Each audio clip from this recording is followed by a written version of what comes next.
नमस्कार. वाचण्यात आलेला एक सुंदर लेख मी तुमच्यासोबत शेअर करणार आहे. चला तर मग. बरेच ज्येष्ठ नागरिक श्रीमंत म्हणून मरतात, पण श्रीमंत म्हणून जगत नाही. स्थावर मालमत्तेमध्ये वरिष्ठ नागरिक मनाने गुंतलेले असतात. तसे हल्लीची पिढी करत नाही. आधुनिक पिढी ही त्या बाबतीत भावनाहीन म्हणजे प्रॅक्टिकल आहे. पूर्वीच्या पिढीने मोठमोठे घरे बांधली, ती लहान मुलांसाठी आणि नातवंडासाठी देखील. कमावलेला सारा पैसा बहुतेकांनी आपल्या पुढच्या पिढीचा विचार करत खर्च केला. ना हे वरिष्ठ कुठे लांब सहलीला गेले, ना कधी परदेशात जाऊन लाखो रुपये खर्च केले, ना आठवड्यातून एखादा पिझ्झा मागवला, ना बर्गर, ना नाटक सिनेमा, ना काहीच. वर्षातून 2-3 वेळा पैसे फक्त मुलासाठी राखून ठेवायचे. झालेच तर एक दुसरा फ्लॅट घेऊन ठेवायचा, जो स्वतःसाठी काही उपयोगाचा नाही. शहरात राहत असेल तर गावी घर बांधायचे, जमीन विकत घ्यायची, असे उद्योग यांनी केले. परिणाम काय झाला? तर मुलांना आधुनिक शिक्षण दिलं जे फक्त आणि फक्त नोकरीभिमुख आहे. कुठलीही शाळा, किमान भारतातली तरी, ही फक्त नोकरीभिमुख आहे. कुठलीही शाळा, किमान भारतातली तर व्यवसाय ना धंदा किंवा उत्पादनाभिमुख उद्योग कसा करावा हे शिकवत नाही. डॉक्टर होण्यासाठी साधारण 1 कोटी रुपये लहानपणापासून खर्च येतो. मग तो वसूल करण्यासाठी सर्व नसतील तरी बहुतेक सारे नवीन डॉक्टरी म्हणजे सेवा व व्यवसाय नसून धंदा या दृष्टीने पाहायला लागले. त्यामुळे औषध व उपचार या दोन्हीमध्ये भ्रष्टाचार व स्कॅम सुरू आहेत. इंजिनियर होऊन 10,000 एक मुलगा उत्पादन प्रणीत उद्योगाकडे वळतो. बाकीचे 9,999 इंजिनियर फक्त इतर शहरात किंवा परदेशात मोठ्या पगाराच्या नोकरीच्या मागे असतात. स्थिर होईपर्यंत 5-7 कंपन्या त्यांनी सोडलेल्या असतात. आपल्या मूळ गावी न राहिल्यामुळे इतर ठिकाणी दुसऱ्या शहरात व परदेशात कायम वास्तव्य करायचं ठरवल्याने इथल्या मालमत्तेमध्ये नवीन पिढीला अजिबात रस नसतो. पुढील पिढीला हे घर, जमीन, जुमला, शेती असेलच तर शेती देखील याकडे पाहायला त्यांची निगा राखायला वेळ नाही आणि त्यांना त्यात रस देखील नाही, निष्ठा नाही. मग आई वडिलांचे निधन झाल्यावर काही मुले ती जमीन, घर विकून पैसे घेऊन निघून जातात. परदेशात राहणारी कित्येक मुली आई वडील जिवंत असताना येत नाहीत. वेळ नाही या सबबीवर. पण ते वर गेल्यावर मात्र इथे सारे आर्थिक हिशोब निपटायला 1-1.5 महिन्याची रजा घेऊन येतातच. हे मी अनुभवले आहे. बँकेत अशी काही ज्येष्ठ नागरिकांचा अनुभव आलेला आहे. आश्चर्य म्हणजे काय तर मागच्या पिढीचा मोह, मुलाविषयीचा अपेक्षा काही कमी होत नाही. सगळ्या स्थावर व बँकेतील पैशांना वारसा म्हणून आपल्या मुलाला व मुलीलाच ठेवतात. जे दूर राहून, परदेशी राहून, कधी आईबापाच्या आजारपणात देखील भेटायला न येणाऱ्या ह्या मुलांना ते गेल्यावर एक छोटी मोठी लॉटरीच लागते. हे मी अनुभवातून बोलतोय, कारण मी 20-25 वर्ष पब्लिक रिलेशनमध्ये काम करत आहे. हे वरिष्ठ नागरिक, पूर्वीची पिढी सोन्या चांदीचे दागिनेही आपल्या मुलाबाळासाठी करून ठेवतात. हल्लीच्या पिढीला जुन्या नक्षीकामाचे दागिने पसंत नाहीत, तर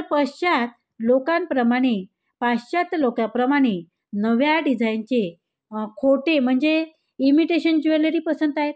म्हणजेच त्यांचाही हल्ली काही उपयोग नाही. नवी पिढी पैसे कमावणे आणि पैसे खर्च करणे एवढेच जाणते, पण त्यांना पैसे कमावण्यायोग्य त्या पिढीने केले आहे त्याचे अनुभव, त्यांच्या आस्था, प्रेम, निष्ठा याच्याशी नवीन पिढीला काही कर्तव्य नाही. पूर्वीची पिढी आपल्या कर्तव्यापुढे आपले मौज मजा बाजूला ठेवत गरजेनुसारच पैसा खर्च केला जात. पण मुलांना अगदी कुठल्याही अडचणीशिवाय त्रासापासून मुक्त कसे वाढविले जे आपल्याला मिळले नाही त्याची वानवा नव्या पिढीला पडू नये याची काळजी घेऊन उच्च शिक्षण त्यांच्या क्षमतेनुसार दिले. पण बरेच वरिष्ठ आपल्या पुढच्या पिढीला हवे तसे चांगले संस्कार देण्यात कमी पडत आहे असे स्पष्ट माझे मत आहे. आपले आई वडील आपल्या परिस्थितीची जाणीव देत असत. गरीब आहोत की मध्यमवर्गीय हे मुलांना ठाऊक असे. पैसेवाले देखील आपल्या मुलांचे पाय जमिनीवर राहावेत याची काळजी घेत. पूर्वी अगदी किंचितच कोणी बाईक वा कारने शाळेत येत असे. अन्यथा श्रीमंत मुले फार तर सायकलवर येत. पूर्वीच्या पिढीने खाऊ वाटताना आपला परका असा मुलांमध्ये भेदभाव केला नाही. हुशार विद्यार्थ्यांना काही श्रीमंतांनी मदत केली पुढे जायला. आता मात्र चित्र बदलले आहे. नवीन पिढी बऱ्यापैकी स्वार्थी झाली आहे आणि ह्यांना कारण पूर्वीचीच पिढी आहे. नवी पिढी स्वतःच्या सुखाकडे म्हणजेच ऐहिक सुखाकडे जास्त लक्ष देत आहे.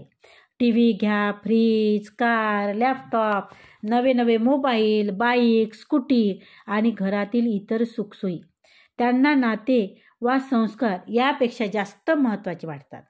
वरिष्ठ आता आपला भार मुलावर पडू नये असे शक्यतो पाहतात. पण हल्ली नातवंडाची जबाबदारी देखील जर एकत्र राहत असतील तर घेतात. हे जी जबाबदारीची आणि कर्तव्याची जाणीव मागील पिढीला होती व आहे तीच जाणीव आत्ताच्या पिढीमध्ये कमी होत चालली आहे. आधीच्या पिढीने आता हे ध्यानात ठेवावे की आयुष्यमान वाढत आहे, राहणीमान महाग होत आहे. अशा वेळी तुम्ही स्वतःकडे केव्हा पाहणार आहात? आपली संपत्ती आपल्या मृत्यूनंतर इथेच राहणार आहे. पुढील पिढीला ती आयती संपत्ती मिळाल्यावर त्यांना त्या संपत्तीचे मोल असणार नाही, कारण रुपयाचे अवमूल्यन कमी होत आहे. कालचे तुमचे 1000 रुपये आज 1 रुपया समान आहे. आता तरी पुढील पिढीच्या सुखासाठी आपले सुख बाजूला सारू नका. तुम्ही त्यांना कमावण्यायोग्य बनवले आहे ना, ते त्यांचे जीवन जगत आहेत ना, तुम्हीही तुमचे जीवन जगा. जीवनाचा आनंद घ्यायला आता तरी शिका. बरेच भारतीय आपले जीवन कंजूसपणाने जगतात, काटकसरीने खर्च करतात. ते केवळ पुढील पिढीने श्रीमंत व्हावे, त्यांना काही कमी पडू नये म्हणूनच. पण आता हे बंद करा. स्वतःसाठी जगायला शिका. स्वतःचे छंद, इच्छा यावर खर्च करा. राहिलेल्या इच्छांचं एक यादी करा. त्या यादीतील एक इच्छा पुरी करण्यासाठी जगा. जुन्या मित्रमैत्रिणीला भेटा. 60-65 म्हणजे काही मरण्याचं वय नाही बरं. आता अजून किती दिवस जगणार आहोत हा विचार सोडा. समजा तुम्हाला परमेश्वराने 90 ते 100 वर्षाचे आयुष्य दिले असेल तर अजून तुमच्याकडे 20-25 किंवा 30 वर्ष शिल्लक आहेत, जी तुम्ही पूर्णपणे स्वतःसाठी जगू शकाल. पुरे आता झाले. आता इतरांसाठी जगणे. आता आपले कार्य राहिलेत. हा विचार करीत राहाल तर शेवटचे काही वर्ष आजारपणात इतरांच्या वर अवलंबून काढावी लागतील, हे लक्षात ठेवा. दीर्घायुष्य व्हा, निरोगी राहा. गरिबीत भले जन्माला आले असाल तुम्ही तरी श्रीमंत म्हणून फक्त मरू नका, तर श्रीमंतीत जगा, मस्तीत राहा, लहान लहान गोष्टीत आनंद मिळवा. आणि हा लेख म्हणजे आपल्या स्वतःच्या जीवनाचे भूतकाळ डोकावून त्याचे आत्मचिंतन करणे सुरू करा.